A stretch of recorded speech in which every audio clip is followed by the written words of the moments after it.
A billionaire dad sees a cleaner crying in the rain. What he does is unbelievable. The rain was pounding against the windshield. Andrew Carter adjusted the wipers, but the water kept blurring his vision.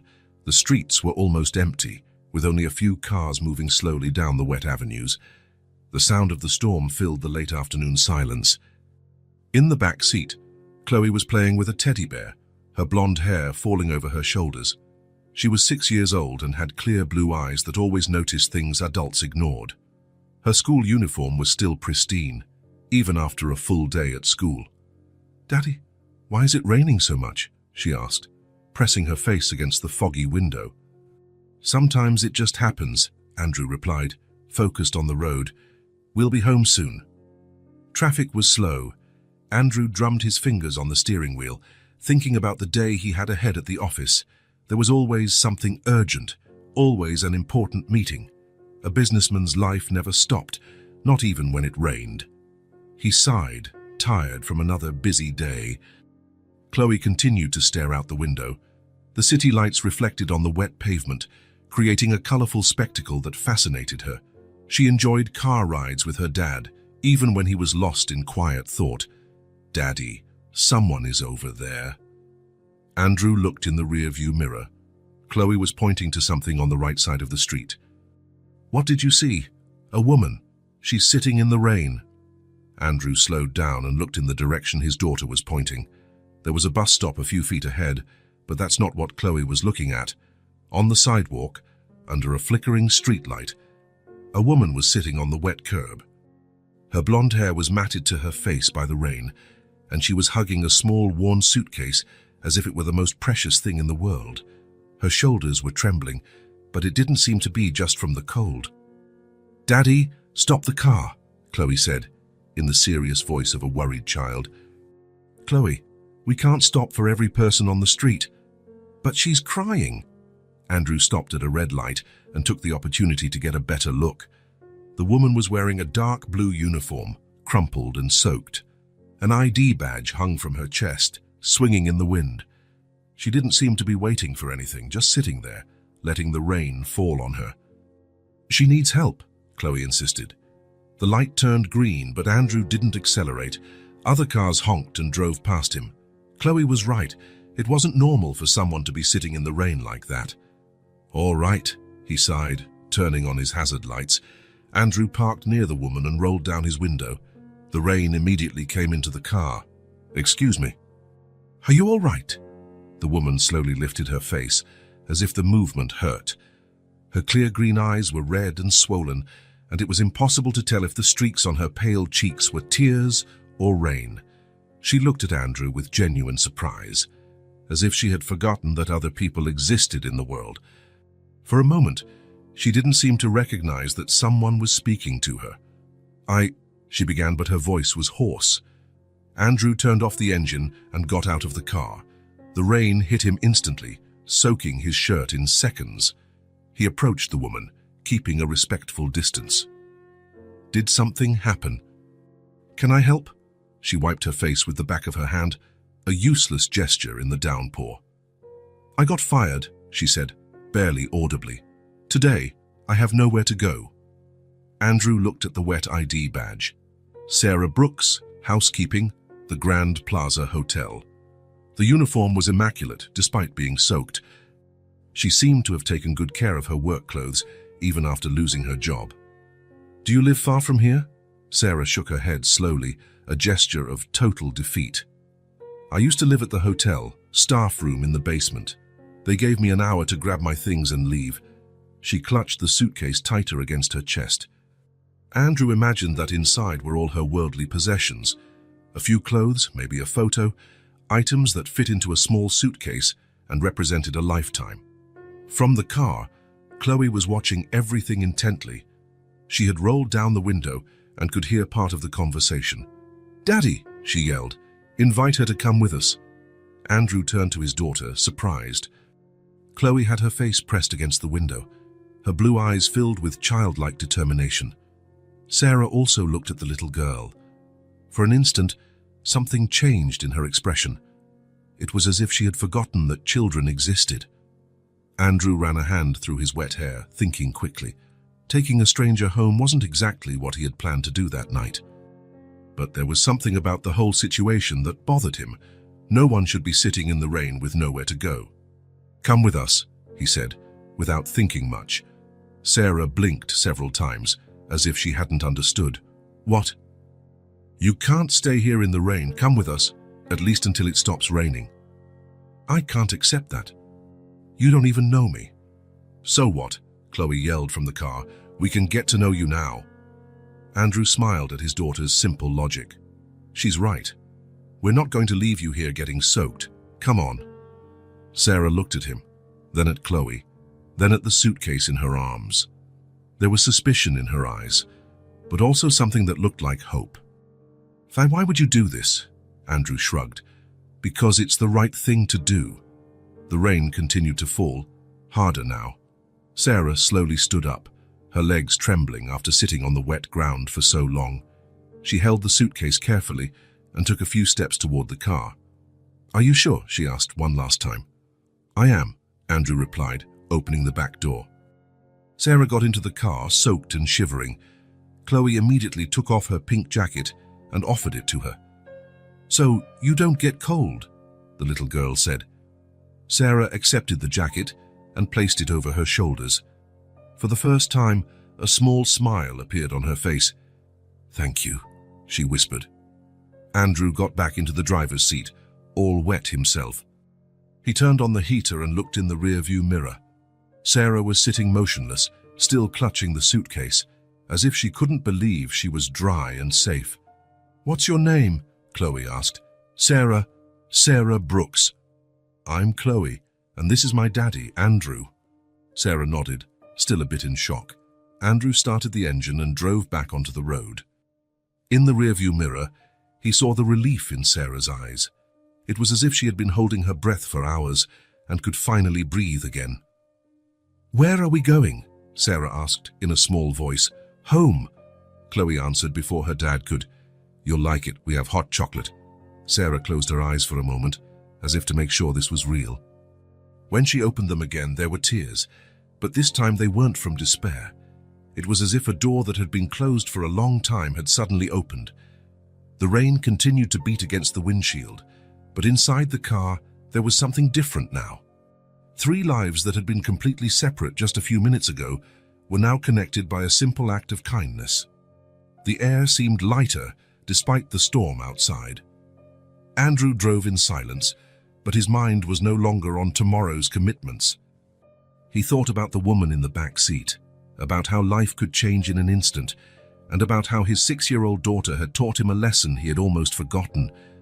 Chloe kept watching Sarah out of the corner of her eye, with the natural curiosity of children. Sometimes doing the right thing was simpler than it seemed, and sometimes a rainy night could change everything. Sarah woke up before the sun rose. The living room couch was comfortable, much better than the rain from the night before, but she couldn't fully relax. She had slept in her still damp clothes, holding the suitcase against her chest as if it were a shield. Her muscles were tense, and she felt like she was trespassing in a space that didn't belong to her. The house was in absolute silence. Through the window, she could see that the rain had stopped. The first morning light crept timidly through the half-open curtains, creating golden stripes on the hardwood floor. The air still carried the damp smell of the previous night's storm. Sarah got up slowly, trying not to make any noise. She folded the blanket that Andrew had given her the night before and straightened the pillows on the couch. It was the least she could do. She stretched, feeling her joints protest after a night in an awkward position. She walked through the house carefully, observing everything around her. It was a beautiful home, with quality furniture and neutral decor, but there was something that bothered her. It wasn't dirt. Everything was clean and organized. It was more a sense of emotional neglect, as if the house functioned only out of obligation, not love. The kitchen was spacious and well-equipped, with granite countertops and modern appliances. Sarah opened a few drawers and cabinets, trying to familiarize herself with the space. She found good quality coffee beans, bread that seemed a few days old, and fresh eggs in the fridge, basic ingredients for a decent breakfast. but she could make something special with them. She began to work in silence, with the precise movements of someone who had done this 1,000 times. First, she prepared the coffee, carefully measuring the right amount of grounds and water. The aroma immediately began to spread through the kitchen, a rich and welcoming smell that transformed the cold environment into something warmer and more inviting. While the coffee brewed, Sarah examined the bread. It was a little dry, but nothing that couldn't be fixed. She cut uniform slices and put them in the toaster. In the fridge, she found butter, jam, and some seasonings. Sarah cracked 3 eggs into a bowl, observing the perfectly golden, intact yolks. She whisked them carefully, incorporating air into the mixture, and seasoned them with the exact amount of salt and pepper. She turned on the stove and heated a pan with a little oil, waiting for the ideal temperature. The sound of the eggs sizzling joined the bubbling of the coffee sea, creating a morning symphony that echoed through the silent house. She moved through the kitchen with natural efficiency and grace, as if she knew exactly where everything should be. Every gesture was calculated, every movement had purpose and intention. It was clear that Sarah knew how to cook, and to cook well. There was an elegance in her movements that contrasted with the precarious situation of the night before. The smell intensified, filling not just the kitchen but the whole house. It was an aroma that spoke of happy homes, peaceful mornings, and families gathered around the table. Sarah smiled for the first time since she had gotten into that car in the rain. She found a clean towel in one of the cabinets and laid it on the table.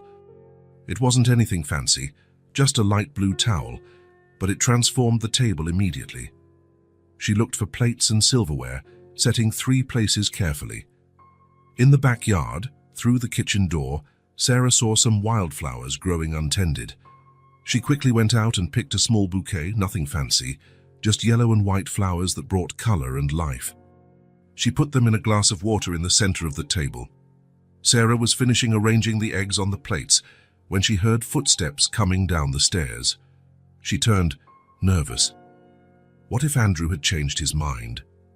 What if he wanted her to leave first thing in the morning? But the first person to appear was Chloe, still in her pink unicorn pajamas, her messy blonde hair forming small rebellious tufts and her clear blue eyes still sleepy.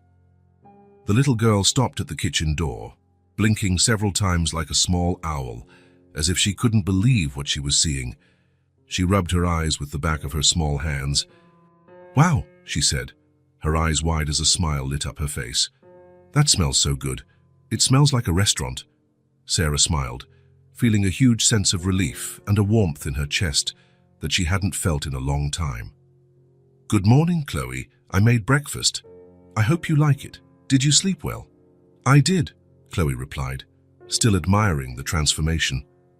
"I dreamed about angels in the rain." Chloe walked into the kitchen barefoot and twirled around the table, admiring every detail with the attention only children can give to small things. "It's so pretty. Everything's different. And there are flowers. Where did they come from?" "I found them in the backyard. I hope your dad doesn't mind." "They were a bit abandoned, like I was yesterday."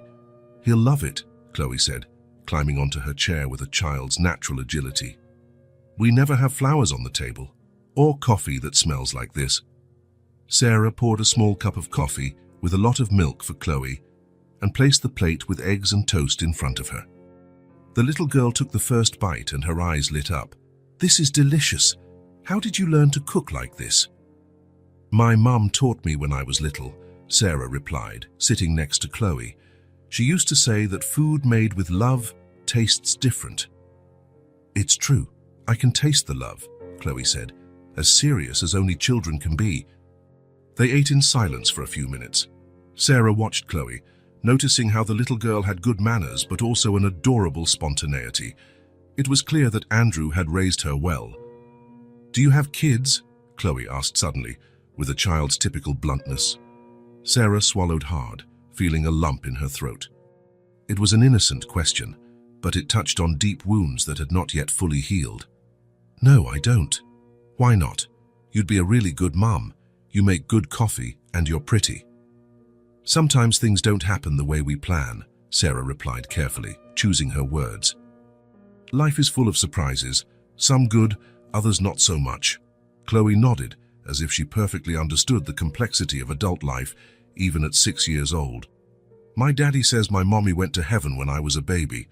I don't remember her, but daddy says she was very pretty, had hair just like mine, and that she used to sing to me before I went to sleep. Do you sing? Sarah's heart ached. So that was it. Andrew was raising Chloe alone. I'm sure she was wonderful, Sarah said softly. You're pretty too, Chloe said, munching on her toast. And you know how to cook. Daddy's not a very good cook. We always eat the same thing. Sarah laughed. Maybe I can teach him a few recipes. Really? That would be awesome.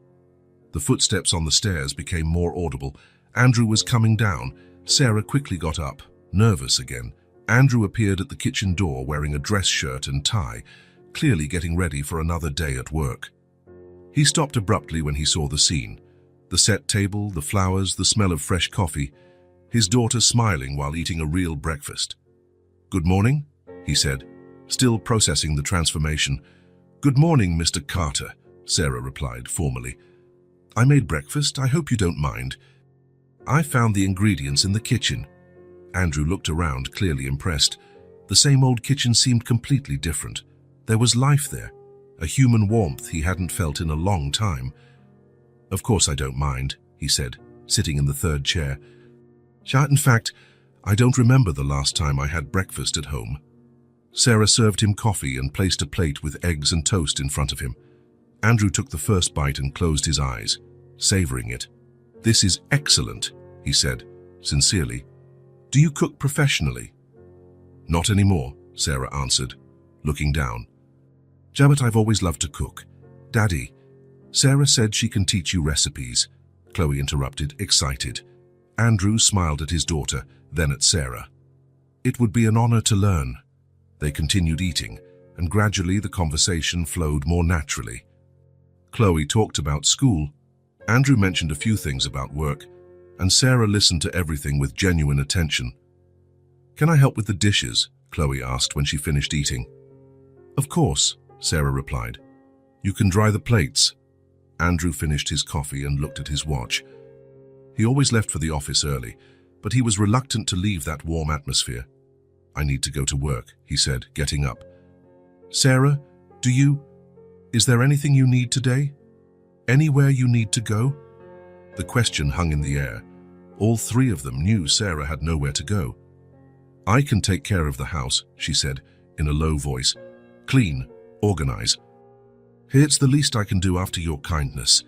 You don't have to work to stay here, Andrew said firmly. I want to do something, please. Andrew looked at Chloe, who nodded vigorously. She can stay, right, Daddy, and cook more often. Andrew laughed. Of course she can stay for as long as you want. After Andrew left for work, Sarah and Chloe were alone in the kitchen.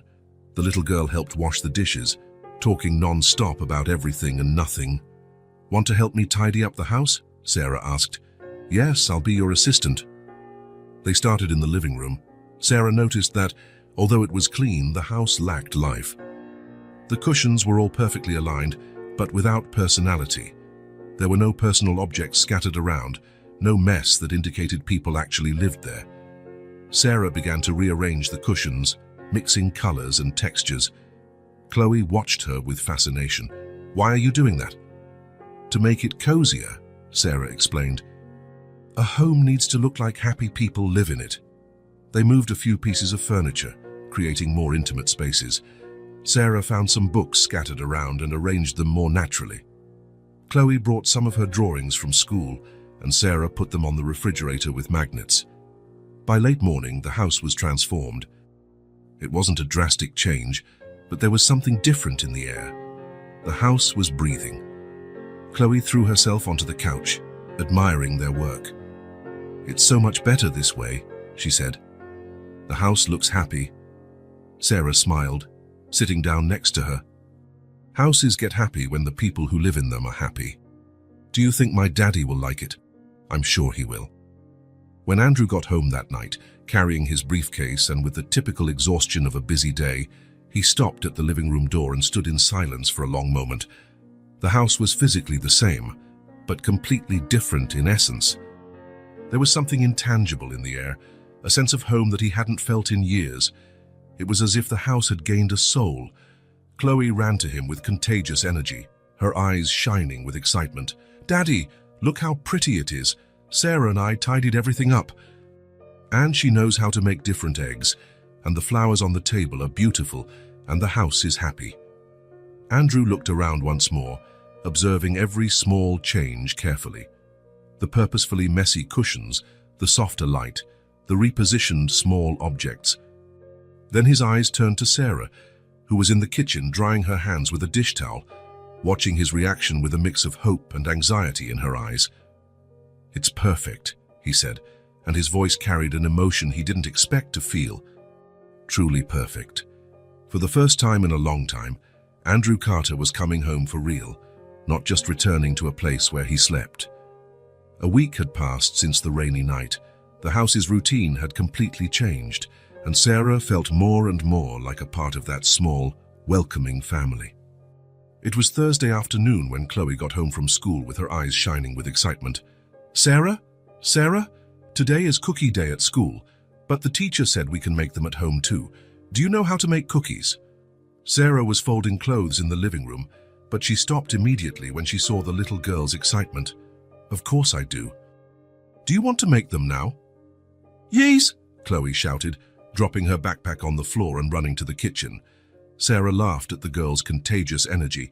In the last few days, Chloe had become her shadow, following her all over the house, asking questions about everything, and offering to help with every task.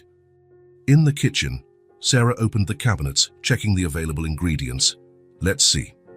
We have flour, sugar, eggs, butter, perfect for chocolate chip cookies. Do you like chocolate?"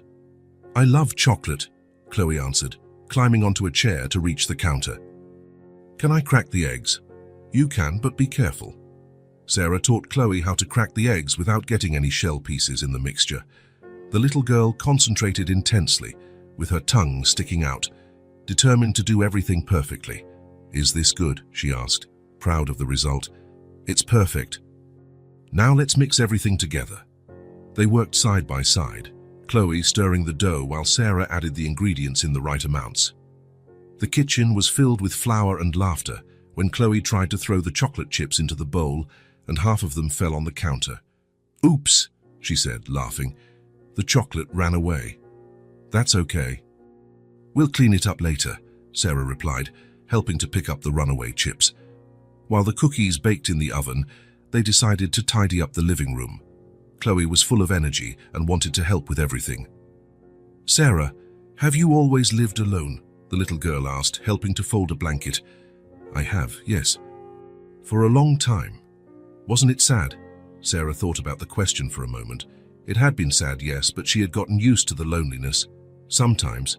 But now I'm here with you and your dad, and that makes me very happy." "I'm happy too," Chloe said, hugging the blanket. "You make the house more cheerful. Like when I put glitter on my drawings." Sarah smiled at the adorable comparison. "You make me happy too, Chloe. Very happy." They continued tidying up, with Chloe telling stories from school about her classmates and about the teacher who always praised her drawings. Sarah listened to everything with attention, asking questions and laughing at the small childhood adventures. "Sarah, can I tell you a secret?" Chloe whispered, even though they were alone in the room. "Of course." "I always wanted to have an older sister, someone who knew how to make cookies and do hair and stuff. Daddy tries, but he's not very good at those things." Sarah's heart ached with emotion. "Your dad does the best he can, and he loves you very much. I know, but it's nice to have you here too. It feels like our family is more complete." When Andrew got home that night, he was greeted by the smell of fresh cookies and the sound of laughter coming from the kitchen. In the last few days, he had started to leave the office earlier, not out of obligation, but because he wanted to be home. He wanted to be a part of these moments that Sarah and Chloe were creating together. "Daddy!" Chloe ran to him, holding a plate of still warm cookies. "We made cookies. Try one." Andrew bit into one of the cookies and closed his eyes, savoring it. "God, this is delicious. You two are great bakers." Sarah taught me. She knows how to make a lot of delicious things. Andrew looked at Sarah, who was in the kitchen finishing up cleaning the afternoon's mess. Thank you, he said, for all of this, for making our house a real home. Sarah blushed slightly. I'm the one who should thank you. You gave me a new chance at life.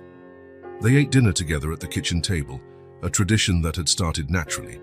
Andrew talked about work. Sarah spoke about her adventures of the day with Chloe, and the little girl completed the stories with her own colorful details. Sarah, have you traveled to any cool places? Chloe asked, nibbling on a cookie for dessert. I have a few. I lived in different cities, met interesting people. Tell us a travel story, Andrew requested, genuinely interested. Sarah thought for a moment. Once, I was in a small town in the countryside, and I got lost trying to find a pharmacy. I ended up at a birthday party for a 90-year-old woman. She saw me lost on the street and invited me in. And you went? Chloe asked, her eyes wide. I did, and it was one of the best parties of my life. The birthday girl adopted me as a temporary granddaughter and made me dance with all the old men at the party. Andrew laughed. Are you a good dancer? Terrible, Sarah confessed, laughing too. I stepped on at least 3 people's feet. Teach us how to dance, Chloe exclaimed. Are you sure? Remember I said I'm terrible. It doesn't matter. It'll be fun. After dinner, they went to the living room. Sarah put on some soft music on the radio and tried to teach Chloe some basic steps. The little girl twirled and jumped, inventing her own movements, while Andrew watched from the couch, smiling. Now you, Daddy, Chloe said, pulling her father's hand. Oh, I don't know. Andrew hesitated. Come on, Sarah encouraged him. It's just for fun.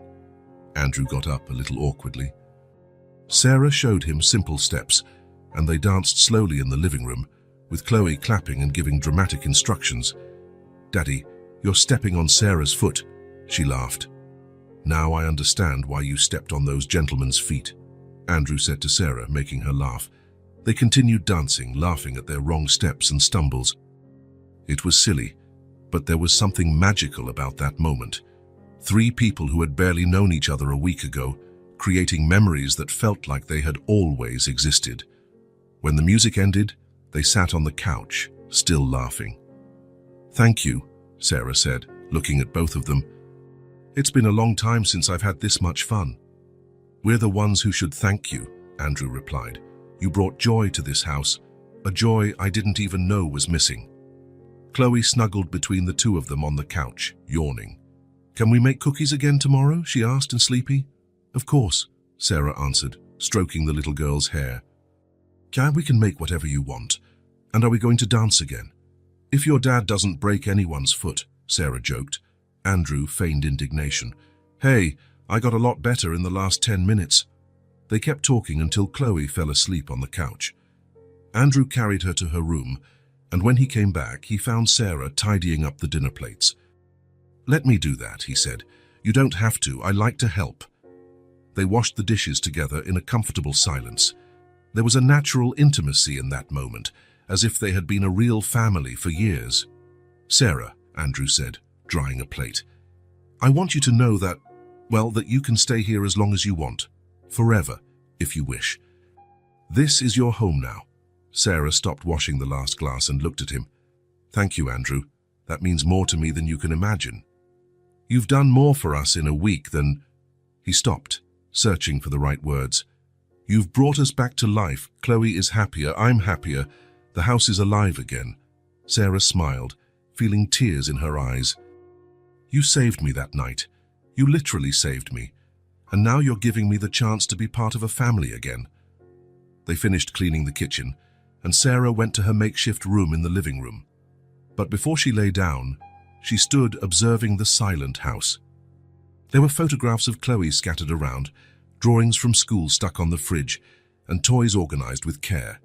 It was a real home now, and she was a part of it. For the first time in a long time, Sarah Brooks slept without hugging her suitcase. She finally had a place where she belonged. 2 weeks had passed, and the routine of the Carter household had completely transformed. Sarah woke up early, prepared coffee, organized the house, and took care of Chloe when the little girl came home from school. Andrew got home from work earlier, ate dinner at home, and participated in the conversations that extended late into the night. It was a rainy Tuesday when everything changed. Chloe had just gone upstairs for her bath after dinner, and Andrew and Sarah were left in the kitchen washing the dishes. It had become a silent tradition between them. She washed, he dried, and they talked about their day. "Chloe is happy," Andrew commented, drying a plate carefully. "Happier than I've seen her in a long time." "She's a special little girl," Sarah replied, scrubbing a pot. "Smart, loving. You did an amazing job raising her alone." Andrew smiled, but there was a melancholy in his eyes. "Sometimes I wonder if I was able to give her everything she needed, if she didn't miss, well, things I didn't know how to give her. She has a lot of love. That's the most important thing." They continued in silence for a few minutes, with only the sound of running water and the gentle clinking of dishes. "Sarah," Andrew said, hesitating, "can I ask you a question? You don't have to answer if you don't want to." Sarah paused, a cup in her hands. "Of course.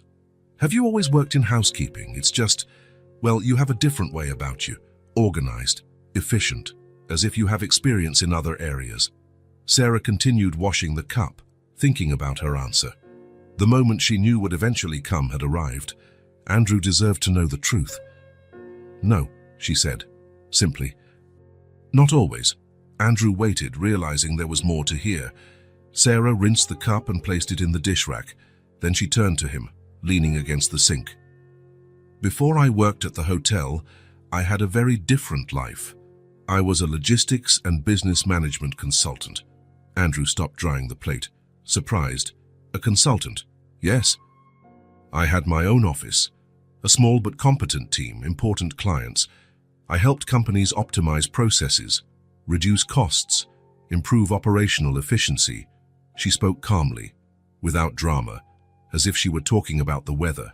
"I worked for 8 years building my reputation. I wasn't rich, but I had a comfortable life. Her nice apartment, a good car, occasional business trips." Andrew put the plate in the cabinet and turned to face her completely. "What happened?" Sarah took a deep breath, but her voice remained serene. "I had a partner, Marcus. We started together. We split everything 50-50. At least that's what I thought." She took a towel and began to dry her hands slowly. Guy Marcus was charismatic, convincing. Clients loved him. I took care of the more technical side, the processes, the actual implementation of the solutions. We worked well together. And then I found out he had been siphoning money from projects for 2 years, funds that should have gone to suppliers, to the team's payroll, to taxes. He created dummy companies, overcharged for services, manipulated contracts. Andrew frowned. "Did you report him?" Sarah shook her head. "I tried, but Marcus had prepared very well. When I confronted him, I discovered that all the documents made me the main person responsible for the compromised projects. My signature was on everything. My name was on all the dummy companies as the majority partner. How is that possible?" "Trust," Sarah said, with a bitter smile. "I signed documents that he said were routine contracts, contractual updates, changes of corporate name. I never imagined he was setting me up." She leaned her hands on the sink, looking out the window. "But when everything came to light, I was the only legal one responsible. Marcus had transferred everything to my name and disappeared. Literally disappeared. He left a letter saying he was leaving the country." Andrew felt a rage growing inside him. "And you?" "I lost everything," Sarah said, simply. "The clients sued the company. Since I was the only visible partner, all civil and criminal liability fell on me. I had to sell my apartment, my car, everything I owned to pay for damages and lawyers. But you were innocent." "Being innocent didn't stop my name from being destroyed in the market. No one wanted to hire someone involved in a financial scandal, even if they were a victim." The doors closed one by one. Sarah turned to him, and Andrew saw that her green eyes were calm, without a hint of self-pity. "I spent 2 years trying to rebuild my career. I took small jobs, freelance projects, anything to survive. But reputation is everything in that field. Once you lose trust, it's almost impossible to get it back. And that's when you started working in housekeeping. I needed to eat, Sarah said, shrugging. The hotel was hiring, and I needed any job. It wasn't what I had planned for my life, but it was honest. And after everything I went through, honesty was what mattered most. Andrew was silent for a long moment, processing everything he had heard. Why didn't you tell me this before? Because I didn't want you to look at me with pity, Sarah replied directly, or for you to feel obligated to help me because of my story. You brought me home because it was the right thing to do, not because I had a college degree. And that's right. But Sarah, you are so much more than I imagined. Sarah smiled. I'm no more or less than I was on the first night. I'm the same person who was sitting in the rain, needing help. Andrew shook his head. No. You're the person who rebuilt her life from scratch, who didn't let herself be completely broken, who maintained her dignity even after losing everything. Everyone has a story, Andrew. Mine is no more special than any other. They heard Chloe coming down the stairs, humming a song she had learned at school. Daddy, Sarah, come see. I made a painting in the bath with the shampoo. Andrew and Sarah looked at each other and laughed. Life goes on, Sarah said, drying her hands on the towel. Yes, Andrew agreed. But now I understand better who you really are. They went to see Chloe's work of art in the bathroom, and the serious conversation in the kitchen was left behind. But something had changed between Andrew and Sarah. There was a new understanding, a deeper respect. In the following days, Andrew noticed small things he hadn't noticed before. The way Sarah organized the household documents, always by date and category, how she suggested practical improvements for the domestic routine, the efficient way she planned the weekly grocery shopping, optimizing time and money. Sarah, he said on a Thursday, while she was helping Chloe with her homework, can I ask a work question? Of course. I have a situation at the office. A project that is behind schedule, over budget, and I can't identify where the problem is. Sarah looked up from Chloe's notebooks. What kind of project? Implementation of a new management system. It should have been finished in 3 months, but we're already in the 5th month and not even half of it is done. How many people are involved? 12. 3 departments. Sarah thought for a moment. The problem is probably in the communication between departments or in the initial scope definition. In projects like this, there are usually 2 possibilities. Either the objectives were not clearly established from the beginning, or there isn't an efficient flow of information between the teams. Andrew stopped reviewing his emails. Go on. Do you have a detailed schedule with specific milestones? Or just a final deadline? More or less a final deadline. There's the problem, Sarah said, going back to helping Chloe with math. Without intermediate milestones, there's no way to identify delays until it's too late. Andrew was impressed by the precision of her analysis. How would you do it? I would divide the project into smaller phases, each with clear and measurable objectives. I would create weekly alignment meetings between departments, and I would establish a simple reporting system to track progress in real time. Daddy, Chloe interrupted. You're talking about work during homework time. Sorry, Princess, Andrew laughed, but Sarah just gave me a really good solution. Sarah is very smart, Chloe said proudly. She helped me solve a math problem I didn't understand. That night, after Chloe went to sleep, Andrew and Sarah talked for hours in the living room. He asked about team management, process optimization, cost reduction. She answered naturally, offering practical insights based on years of experience. Do you miss it? Andrew asked. Your old life? Sarah thought about the question. I miss the purpose, knowing that my work made a difference and that I was solving real problems. But I don't miss the stress, the constant pressure, the sleepless nights. And if an opportunity came up to go back? I don't know, Sarah admitted. My priority is different now. It's being here, with you. It's being part of this family that took me in. Andrew smiled. You will always be a part of this family, Sarah, regardless of any job. Thank you. That means everything to me. Actually, Andrew said, hesitating, I was thinking maybe you could help me with some projects at the company as a freelance consultant. If you want, of course. Sarah looked at him, surprised. Are you sure? Absolutely. You have the knowledge and experience I need, and it would be a way for you to gradually return to the market, to rebuild your reputation. I would really like that. Then it's decided. Tomorrow I'll show you some projects. They talked late into the night, planning how Sarah could help with Carter Technologies. There was an excitement in the air, a feeling of new possibilities. When Sarah finally went to sleep, she felt more complete than she had in years. Not just because she would have the chance to return to the work she loved, but because Andrew saw her as a competent professional, not just as someone who needed help. The revelation had changed everything.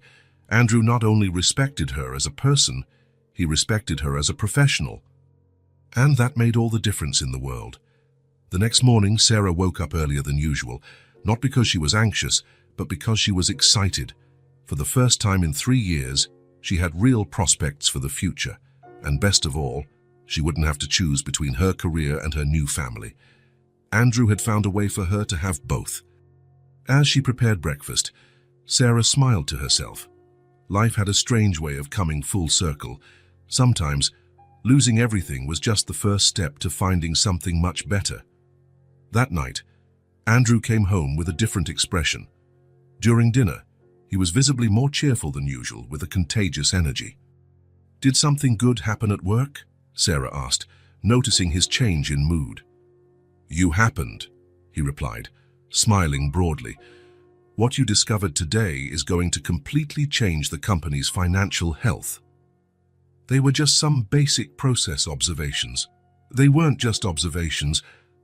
It was a complete and professional analysis that none of my most experienced employees could do.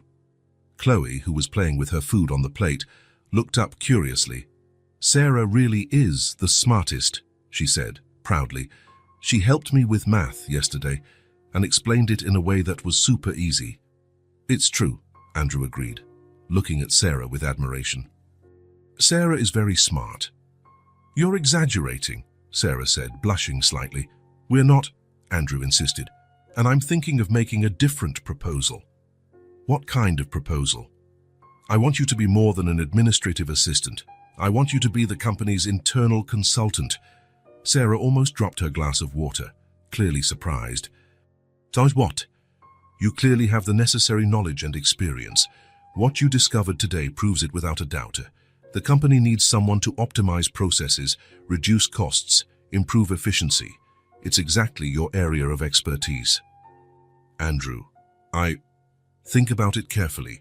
It would be a new position with a better salary, more responsibility. You would be responsible for analyzing all the company's processes and proposing strategic improvements." Sarah was silent for a moment, processing the magnitude of the proposal. "Are you sure I can do this?" "I am more sure than I've been about any professional decision in years." "What if I don't meet your expectations?" Andrew looked her directly in the eyes. "Sarah, you have already exceeded all my expectations. At work and here at home. You've transformed our personal life, and now you're transforming my company. I have no doubt that you will be essential for the future of Carter Technologies." Chloe stopped playing with her food and looked at the two adults. "So does that mean Sarah is going to work more with you, Daddy?" "If she accepts, yes." "Accept, Sarah," Chloe said, excited. "That way you can work together, and I'll be proud of both of you." Sarah laughed at the little girl's genuine excitement. "All right," she said, looking first at Chloe, then at Andrew. "I accept." Andrew smiled widely. "Really? Really? But with one important condition." "What is it?" "I still take care of Chloe in the afternoon. Work can never be more important than family." "It's a deal." It was a Monday morning when Andrew came down for coffee and found Sarah organizing a pile of papers on the kitchen table. Documents from Chloe's school, household bills, appliance warranties. Everything was separated by category and arranged in alphabetical and chronological order. "Good morning," he said, admiring the meticulous organization. "What are you doing?" "Good morning. I was tidying up the papers you left in the kitchen drawer. Some of them are important and were a bit lost among junk mail and old receipts." Andrew came closer and saw that Sarah had created small, handwritten labels for each category. Chloe's school, bills, pending, bills, paid, warranties, personal documents. Each section was impeccably organized. "This is incredible," he said, genuinely impressed. "I've been looking for some of these documents for weeks. I found 3 bills that are due this week and a school document that needed to be returned today," Sarah said, pointing to a specific pile. "And I separated some warranties that have already expired. You can throw those away." "You did all this morning?" "I woke up early. Chloe was still sleeping, so I took advantage of the time." Andrew looked at the perfect organization. Each document was in a clear plastic folder with the due date or deadline clearly visible in the top right corner. It was a simple but incredibly efficient and visual system. "Sarah, can I ask you a question?" "Of course. Would you like to work at my company?" Sarah stopped organizing the papers and looked at him, clearly surprised. "What do you mean?" "Carter Technologies is growing, and I need someone to help with organization, documents, basic processes. Nothing too complex at first, but someone who knows how to put things in order like you did here." Sarah hesitated, biting her lower lip. "Andrew, I don't want you to feel obligated to offer me a job just because I'm living here." "It's not an obligation," he interrupted her firmly. "It's a real need. Look at what you did here. In 2 hours, you organized documents that I couldn't find for months. Imagine what you could do at the office." "But I don't have recent references. You have competence, and that's what really matters." Sarah thought for a moment, looking at the organization she had created. "Would it be part-time?" "I don't want to stop taking care of Chloe. Of course, you can work while she's at school and have the afternoon free to be with her. And the pay? Fair, with a signed contract, benefits, everything in order." Sarah smiled for the first time in the conversation, and Andrew saw a light turn on in her green eyes. "And the pay? Fair, with a signed contract to pay benefits, everything in order." Sarah smiled, and Andrew saw a light turn on in her eyes. "Then I accept." "Really? Really? Thank you so much, Andrew. You have no idea what this means to me." "It means a lot to me too," he said, sincerely. "Thus having someone I can trust helping at the company will make a big difference." The following week, Sarah started working at Carter Technologies. The company was in a modern commercial building downtown, occupying 2 full floors. Andrew introduced her as an administrative assistant, but from the first day it was clear that she would be much more than that. The office was organized, but not optimized. Important papers were mixed with drafts, digital files had no naming standard, processes could be drastically simplified. Sarah observed everything in the first few days, making discreet notes in a small notebook she always carried. "How's it going?" Andrew asked on Thursday, entering the room that had been designated for her. "Interesting," Sarah replied, looking up from a pile of contracts. "Can I ask you some questions about the processes?" "Of course. Why do the contracts pass through 5 different people before being approved?" Andrew thought about the question. "It's always been that way. Each department needs to give their opinion, but 3 of those people are doing the same check. It's causing rework and delays. Do you have a suggestion?" Sarah picked up a sheet of paper where she had drawn a simple flow chart. "It could be like this. Legal analyzes the legality, finance checks values and deadlines, and you give the final approval. The other checks are redundant." Andrew looked at the flowchart. It was logical, clear, efficient. How much time would this save? At least 3 days per contract, and it would eliminate the confusion about who is responsible for which step. "Implement it," Andrew said without hesitation. "Are you sure?" "Absolutely. If you see the problem and have the solution, implement it." In the following weeks, Sarah began to review other processes, always carefully, always asking before suggesting changes, but her observations were spot on. It was when she started analyzing the financial spreadsheets that she found something worrying. It was a Tuesday afternoon when Sarah knocked on Andrew's office door, carrying an organized folder and a serious but confident expression. "Can I talk to you? It's about some documents I'm reviewing." "Of course, come in." Sarah entered and closed the door behind her, a gesture that Andrew noticed immediately. "Sorry, Sir Andrew, I found some inconsistencies in the monthly reports. Nothing major, but things that could be costing the company significant money. Andrew stopped what he was doing and gave her his full attention. What kind of inconsistencies? Sarah methodically opened the folder and spread some colorful spreadsheets on the table. Take a look. You're paying for 3 different software programs that do basically the same thing. One for project management, another for time tracking, and a third for reports. But there's a software on the market that does all of this together for half the total price. Andrew looked at the numbers she had carefully highlighted. How much are we losing per month?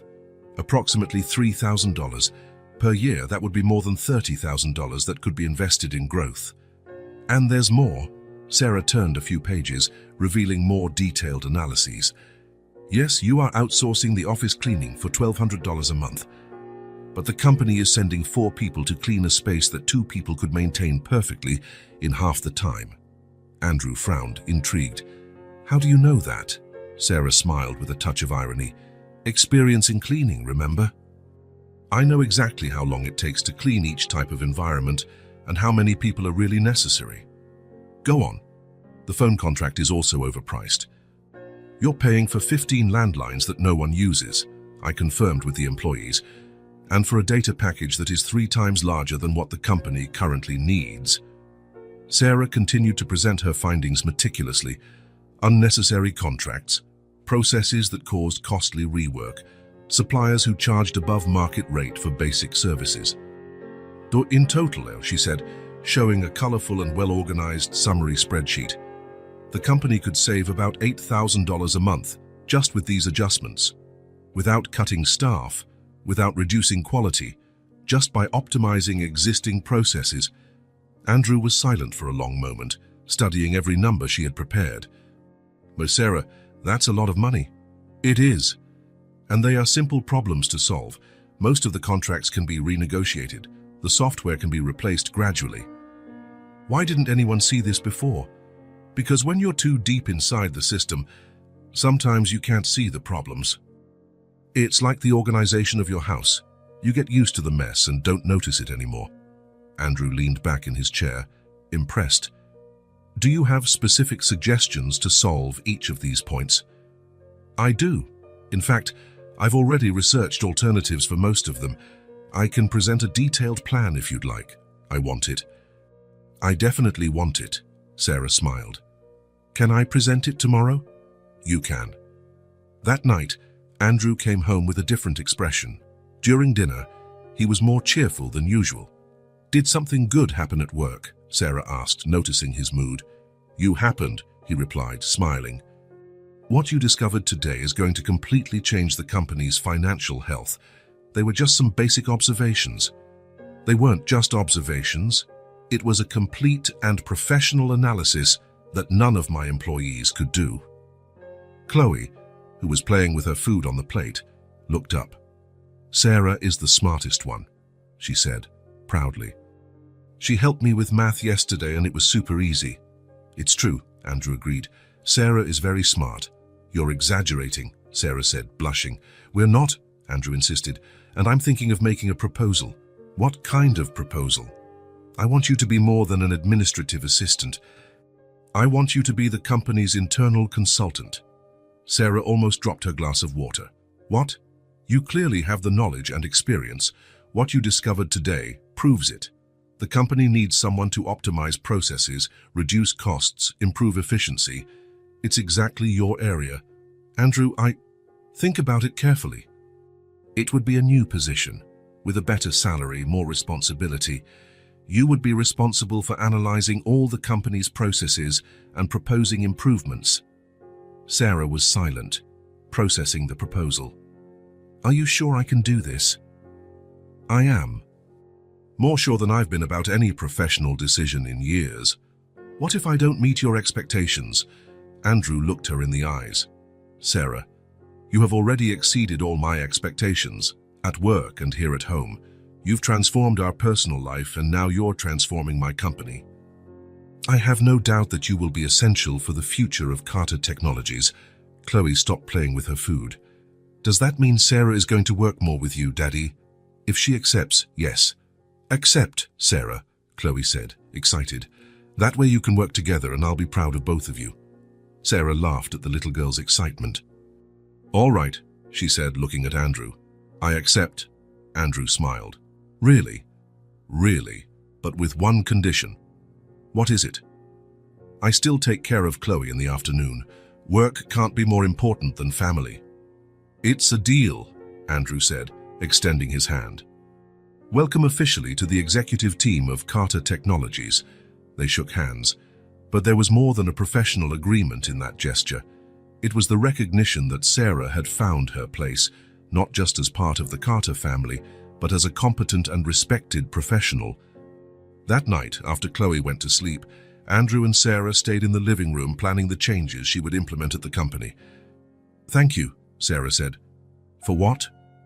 For giving me a second chance, for believing in me when I didn't even believe in myself anymore. Andrew shook his head. I'm the one who should thank you. You not only saved our personal life, now you're saving my company too. We saved each other, Sarah said, smiling. It's true, and you know what's most incredible. What? This is just the beginning. With you taking care of the optimization, Carter Technologies can grow far beyond what I ever dreamed of. Sarah smiled, feeling a mix of nervousness and excitement. I won't disappoint you. I know you won't. In fact, I'm sure you'll surprise me many more times. They continued talking late into the night, planning the future of the company and, without realizing it, planning their future as a family and professional partners. For the first time in a long time, both Andrew and Sarah were absolutely sure they were on the right path. 3 months had passed since Sarah took on the role of internal consultant at Carter Technologies. The transformation was beyond any expectation Andrew could have had. It was a Friday morning when he arrived at the office and found a detailed report on his desk. Sarah had prepared a complete summary of the results achieved since she began the changes. Andrew read every line with growing admiration. The monthly savings had exceeded the initially projected $8,000, reaching $10,500. The new processes reduced contract approval time from 2 weeks to 5 business days. The team's overall productivity increased by 22%. Sarah, he called when he saw her walking down the hall. Do you have a minute? Of course, she replied, entering the office with the natural confidence she had developed in recent months. These numbers are impressive. How did you do this? Sarah sat in the chair in front of his desk. It was a team effort. The employees just needed clearer processes and better tools. Once we implemented the changes, they themselves suggested other improvements. Marcus from accounting mentioned that you created a new system for expense tracking. Yes, it was a simple process, but it was taking too much time. Now he can close the month in half the time and with much more accuracy. Andrew shook his head, impressed. What about the sales team? They love the new reporting system. They can track their goals in real time, and that's motivating everyone. Sarah, I need to tell you something, Andrew said, leaning back in his chair. When I hired you, I expected help with basic organization. But you have completely transformed the company. The company already had potential. I just helped organize it better. No, it was much more than that. You brought a professional vision that was missing. Sarah smiled, clearly pleased with the recognition. Thank you. I love what I do here. It's been a long time since I felt so professionally useful. Andrew looked at the numbers again. With these results, I'm thinking of expanding. Maybe opening a branch in another city. Seriously, that's amazing. And I want you to coordinate the entire project for structuring the new unit. Sarah's eyes widened. Andrew, that's a huge responsibility. I trust you completely. That afternoon, Sarah came home with a different energy. She found Chloe in the living room, doing homework at the coffee table. Hi, sweetheart, Sarah said, kissing the top of the little girl's blonde head. How was school today? Good. The teacher said my science project was the best in the class, Chloe replied proudly. That's awesome. What was the theme again? Plants that grow at home. Remember we planted those sunflower seeds? Sarah smiled. It had been her idea to plant some flowers with Chloe in the small backyard garden. The little girl took care of the plants every day, watering them and watching them grow. Of course I remember. And how are our sunflowers doing? Come see, they grew a lot this week. They went out to the backyard. Indeed, the sunflowers were tall and strong with bright yellow flowers that followed the sun. They're beautiful, Sarah said. You took very good care of them. We took care of them, Chloe corrected. Together, you taught me how. Water every day, but not too much. And to talk to them. Talk to them. You said plants like it when we talk to them with love, Chloe explained. Seriously, I tell them about school, about you and Daddy. Sarah's heart ached with emotion. The little girl had become much more than a responsibility. It was as if she were her own daughter. Chloe, can I tell you some good news? Of course. Your dad gave me a promotion at work. I'm going to take care of a very important project. Chloe jumped for joy. That's so cool. You're really the smartest. I bet you'll make everything perfect. Thank you, sweetie. That means a lot to me. When Andrew got home that night, he found Sarah and Chloe in the kitchen, preparing dinner together. The little girl was standing on a stool, stirring a pot, while Sarah chopped vegetables. That smells good, he said, kissing Chloe on the forehead and smiling at Sarah. Chloe is helping me make a new stew, Sarah explained. She has a talent for cooking. Just like you, Chloe said proudly. During dinner, they talked about their respective days. Chloe talked about her science project, Sarah mentioned her new responsibility, and Andrew spoke about the company's expansion plans. Do you know what this means? Andrew asked, looking at the two of them. What? Chloe wanted to know. It means our family is growing along with the company. Sarah is becoming a successful executive. You're excelling at school, and I'm realizing dreams I didn't even know I had. Sarah felt her eyes welling up. Our family, she repeated, softly. Yes, Andrew confirmed. Our family. After dinner, they went to the living room. Chloe wanted to show them the photo album she was making at school. It was a project about family, and she had glued photos of the three of them together. Look, she said, pointing to a photo taken at the park the previous Sunday. This is my family, Daddy, me, and my Sarah. My Sarah? Sarah asked, emotional. Yes, you're mine, right? Just like Daddy is my daddy, you're my Sarah. Sarah hugged the little girl, trying to control her emotions. Of course I'm yours, my love. Forever. Andrew watched the scene with a smile on his face. In the last few months, he had seen both Sarah and Chloe blossom in ways he hadn't expected. Sarah, he said, when Chloe went to brush her teeth. Thank you. For what? For everything, for transforming our house into a home, for saving my company, for becoming an essential part of our lives. I'm the one who should thank you. You gave me a second chance when I needed it most. And now what? Now I have a real family and a job I love. I couldn't ask for anything more. Andrew moved closer to her. Sarah, can I say something serious? Of course. I don't know what our life would be like without you. I don't even want to imagine it. Sarah looked him in the eyes. You don't have to imagine. I'm not going anywhere. Are you sure? Absolutely. This is my place. With you. That night, after Chloe fell asleep, Andrew and Sarah stayed up talking in the living room.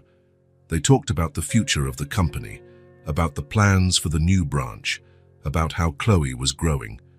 Did you notice how she's changed? Sarah commented. Chloe? Yes, she's more confident, more communicative. Before, she was a little shy. It's true. And you know why?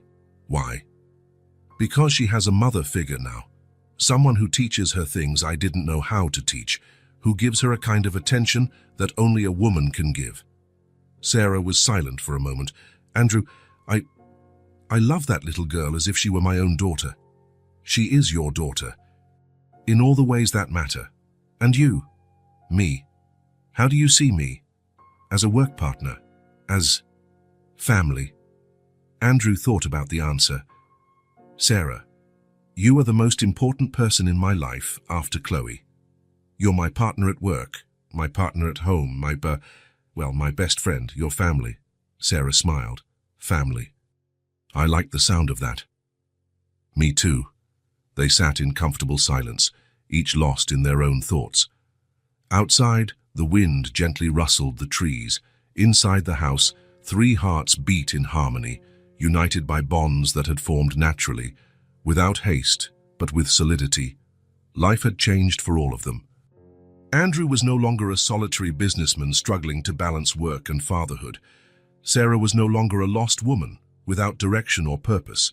Chloe was no longer a little girl raised only by her father, without the female presence she so desperately needed. They had become a real family, and the results of that transformation were visible in every aspect of their lives. At the company, success was evident in the numbers and in the team's motivation.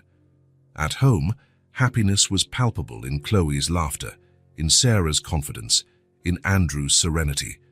The new breezes blowing in their lives brought promises of even more growth, more achievements, more moments of shared happiness. And for the first time in a long time, all three of them felt complete.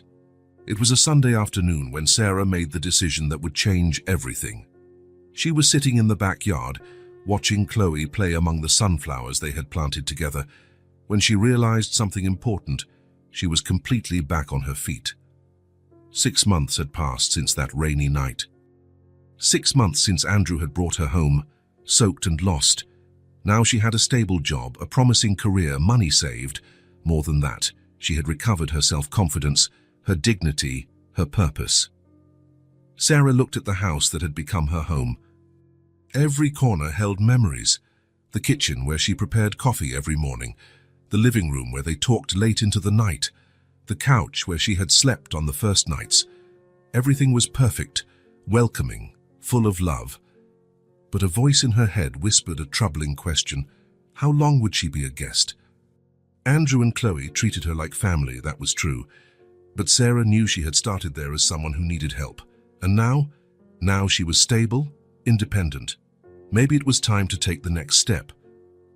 "Sarah," Chloe shouted from the garden. "Come see, the biggest sunflower got even taller." Sarah smiled and went to the little girl. "It really is beautiful," she said, kneeling beside Chloe. "You took very good care of it." "We took care of it," Chloe corrected. "Together." Sarah felt a pang in her chest. How hard it would be to leave that adorable child. That night, during dinner, Sarah took a deep breath and gathered her courage. "Andrew, Chloe, I need to talk to you about something important." Andrew stopped eating and looked at her, noticing the serious tone. "Of course, what is it?" Sarah clasped her hands on the table, searching for the right words. "You've been incredible to me. You gave me a home when I had nowhere to go. You gave me work when I needed to start over. You gave me affection when I was completely lost." "Sarah," Andrew began, but she gently raised her hand. "Let me finish, please."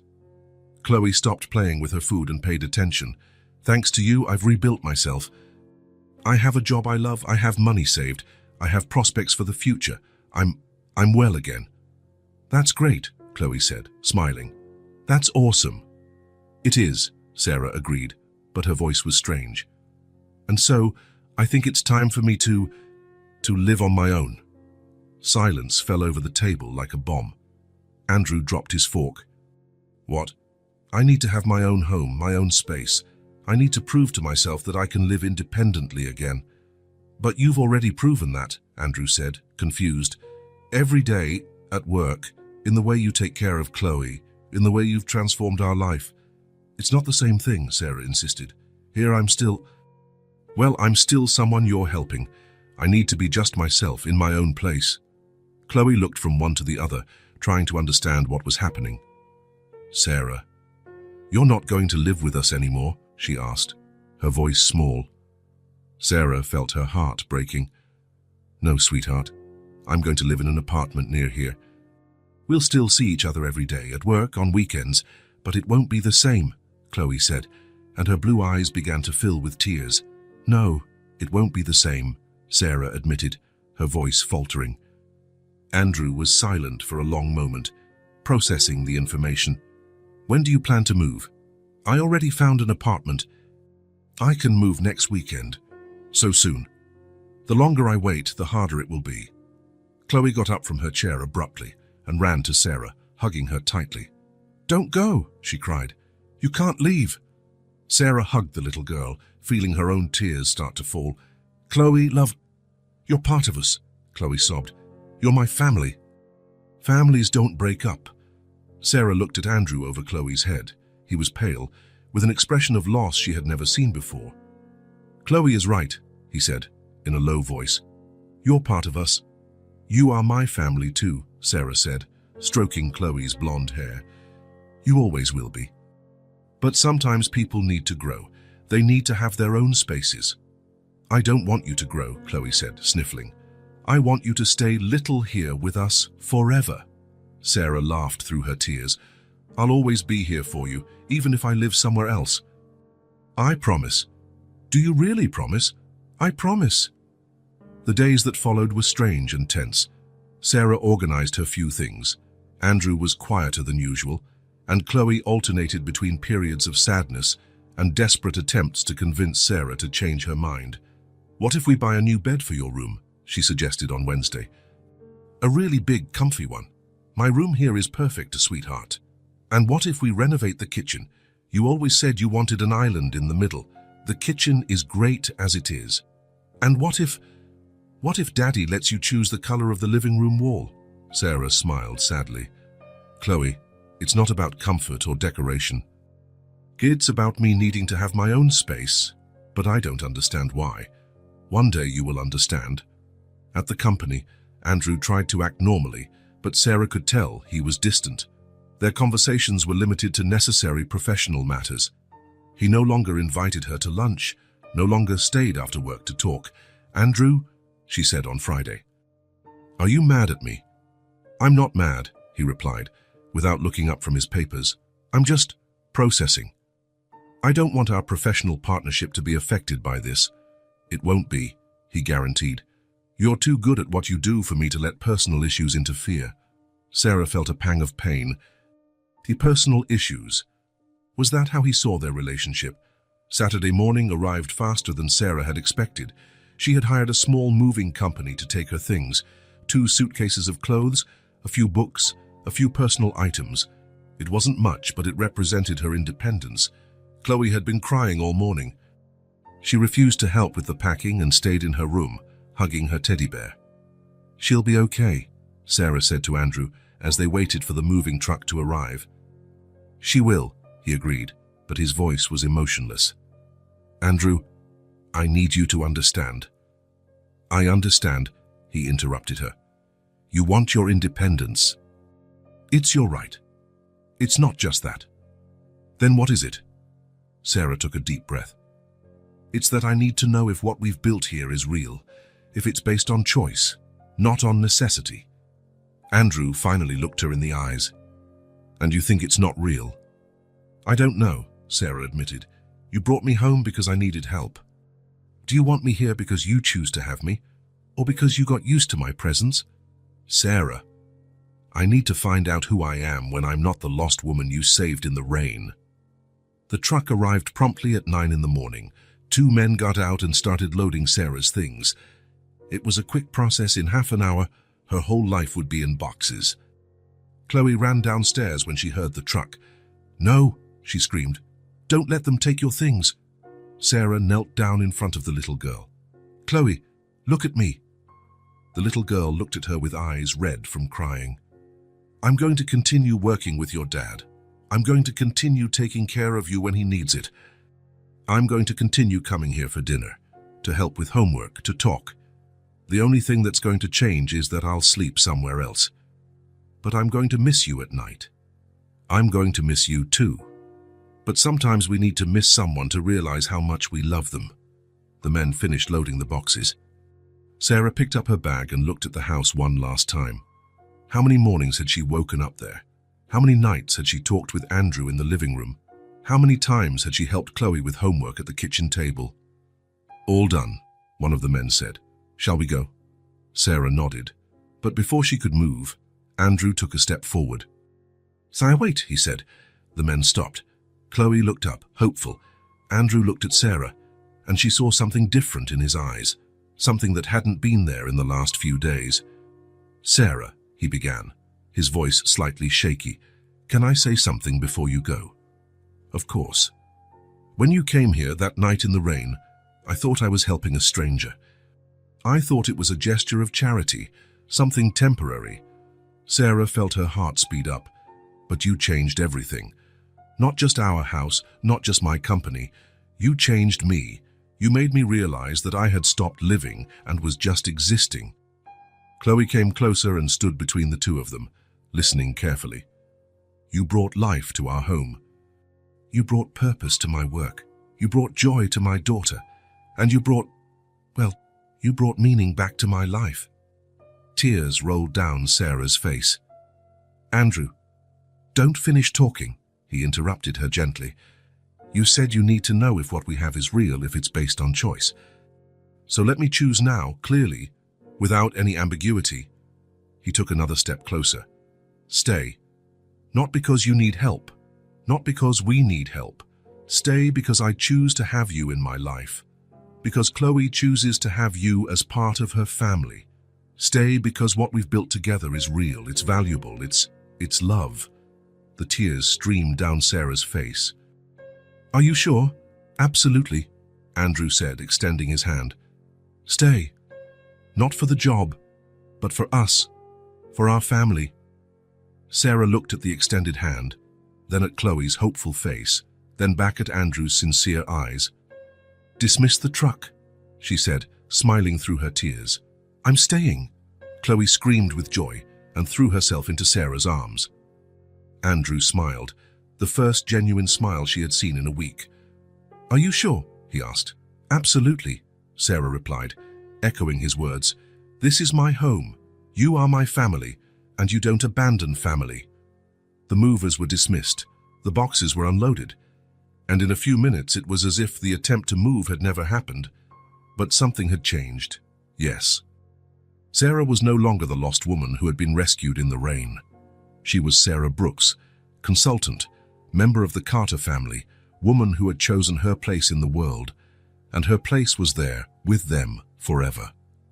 A year after the rainy night that changed everything, Sarah woke up as she always did, before the sun rose, with a smile on her face. It was a spring Monday, and the golden morning rays entered the kitchen window as she prepared the coffee. The familiar aroma spread through the house, announcing the start of another day for the Carter family. Sarah no longer had to worry about making noise. This was her house, her kitchen, her routine. She belonged there just as much as the table where they had coffee or the flowers she renewed weekly. Good morning, Sarah, said Chloe, coming down the stairs still in her pajamas, but with her blonde hair already combed. Good morning, my love. How did you sleep? Well, I dreamed our sunflowers got gigantic and we could climb them. Sarah laughed, pouring a glass of warm milk for the little girl. What a beautiful dream. And how did it end? We made a house in the top of the tallest sunflower and lived there forever. You, me, and Daddy. Forever is a long time, Sarah said, stroking Chloe's hair. That's not when it's with the people we love. Andrew appeared in the kitchen, already dressed for work, but with a relaxed expression he hadn't had in years. Good morning, girls. Good morning, they replied in unison. He kissed Chloe's forehead and smiled at Sarah. How is our chief consultant today? Ready for another day of saving your company, Sarah joked. Our company, Andrew corrected. You're a partner now, remember? It was true. 3 months ago, Andrew had offered Sarah an equity stake in Carter Technologies. The company had grown exponentially with the improvements she had implemented, and the branch in the other city was working perfectly. I'm still getting used to it, Sarah admitted. You'd better get used to it soon, Chloe said, biting into a piece of toast. Because when I grow up, I'm going to work at the family company too. Oh, really? Andrew laughed. And what do you want to do at the company? I'm going to take care of the plants in the office and make coffee for everyone. Sarah taught me how. Great idea, Sarah said. But you have time to think about other possibilities too. They had coffee together, talking about the day's plans. Chloe had a presentation at school about family, a coincidence that made everyone smile. Andrew had a meeting with investors interested in expanding the company even more. Sarah was going to finalize the project for the third branch. Oh, Andrew said suddenly. I almost forgot. "A letter came for you, Sarah." He handed her an official envelope. Sarah opened it and read it quickly, her eyes widening. "What is it?" Chloe asked, worried. It's a job offer from a multinational company. They want me to go to Europe to coordinate the restructuring of one of their branches." Silence fell over the table. "Wow," Andrew said after a moment. "That's incredible, Sarah. What a recognition." "It really is incredible," she agreed, but her voice was strange. "Are you going to accept?" Chloe asked in a small voice. Sarah looked at the letter, then at the two anxious faces in front of her. "No," she said, tearing the letter in half. "I'm not—" "Sarah," Andrew protested, "this could be the opportunity of a lifetime." "No," she said, gathering the torn pieces. "This right here is the opportunity of a lifetime. This table, this coffee, this family." "You—" Chloe jumped from her chair and hugged Sarah. "I knew you wouldn't go. Families stick together." Andrew shook his head, but he was smiling. "Are you sure? It's a very important company." "I am. I already have an important company. And a family that is worth more than any career in the world." After Andrew and Chloe left, Sarah stayed alone in the kitchen for a few minutes. She looked around, remembering the first morning she had prepared coffee there. How everything had changed since then. She was no longer Sarah Brooksma, the woman who lost everything and was left in the rain with nowhere to go. Now she was Sarah Brooks, partner at Carter Technologies, adoptive mother to Chloe, life partner to Andrew. But more than that, she was someone who had found her place in the world. The phone rang, interrupting her thoughts. "Sarah?" It was Andrew's voice. "I forgot to say, Marcus from accounting wants to talk to you about that new project." "All right. I'll talk to him when I get there." "Sarah." "Yes, thank you for tearing up that letter. Thank you for teaching me what a real family is." At the company, Sarah was received as she always was, with respect and affection. The employees had learned to trust her, to value her ideas, to see her as a genuine leader. "Good morning, Sarah," the receptionist said. "Mr. Marcus is waiting for you." "Thanks, Carol." Sarah went up to her office. Yes, she had her own office now, with a view of the city and a photo of Chloe on her desk. The day passed quickly, filled with productive meetings, important decisions and plans for the future. Sarah loved her job, loved knowing that her ideas made a difference, that her experience was valued. At 5 in the afternoon, she packed up her things and said goodbye to the team. She was going to pick Chloe up from school, and then the two of them would go home together as they did every afternoon. "How was the presentation?" she asked, when Chloe got into the car. "Great. I talked about our family, about how you came in the rain and changed everything. Everyone thought it was beautiful." "And how did you feel talking about it?" "Proud," Chloe said, simply. "Proud of our family." At home, they prepared dinner together. Chloe had become an expert kitchen helper, able to chop vegetables and season food under Sarah's supervision. "Sarah," Chloe said, stirring a pot, "can I ask you a question?" "Of course." "Are you happy?" Sarah stopped chopping onions and looked at the little girl. "Why do you ask that?" "Because I want to be sure that you're happy here with us." Sarah knelt down next to Chloe. "Chloe, I've never been so happy in my life. You've given me everything I always wanted and never knew I could have." "What did you always want? A family, a purpose, a place where I truly belong?" Chloe smiled. "So you'll never want to leave again?" "Never again. This is my home forever." Andrew arrived a little after 6, as usual. He found Sarah and Chloe in the kitchen, talking and laughing as they finished preparing dinner. "That smells good," he said, kissing them both. "Chloe made the sauce," Sarah announced proudly. "By yourself?" "Almost by myself. Sarah only helped me a little bit." During dinner, they talked about everything and nothing. Chloe talked about school, Andrew spoke about the plans for the new branch, and Sarah mentioned a few ideas to optimize the company's processes even more. It was a normal, everyday conversation, with nothing extraordinary about it, and that was exactly why it was perfect. After dinner, they went to the living room. Chloe did her homework while Andrew and Sarah talked about work and life. It was an established routine. comfortable, full of small moments of happiness. "Sarah," Andrew said, when Chloe went upstairs to take her bath, "do you realize what we've managed to build here?" "I do, and I'm still surprised every day." "Me too. Sometimes I look at our life and I can't believe it's real." "It's real," Sarah said, smiling. "Very real." "And you?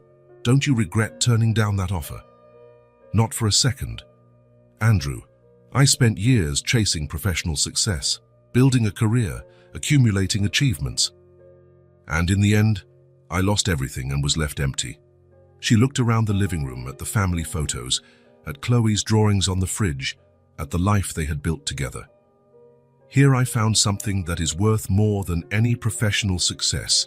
I found true love, real purpose, a family that chose me as much as I chose it." Andrew smiled. "So we're lucky, aren't we? Very lucky." When Chloe came down, already in her pajamas, they watched a movie together on the couch. The little girl fell asleep between them, and Andrew carried her to her room. "Good night, princess," he whispered, covering her with the blanket. "Good night, Daddy." "Good night, Sarah," she murmured, sleepy. "Good night, my love," Sarah replied, kissing her forehead. Back in the living room, Andrew and Sarah stayed up talking for a while longer. "Thank you," he said suddenly. "For what?" "For staying, for choosing us, for transforming our house into a home. Thank you for stopping on that rainy night, for giving me a second chance at life. We saved each other," Andrew said. "It's true. And now we have all of this." They looked around the silent living room, full of life and love. "Sarah?" "Yes?" "Are you going to make coffee again tomorrow morning?" Sarah laughed. "Every day, Andrew, every day of our lives."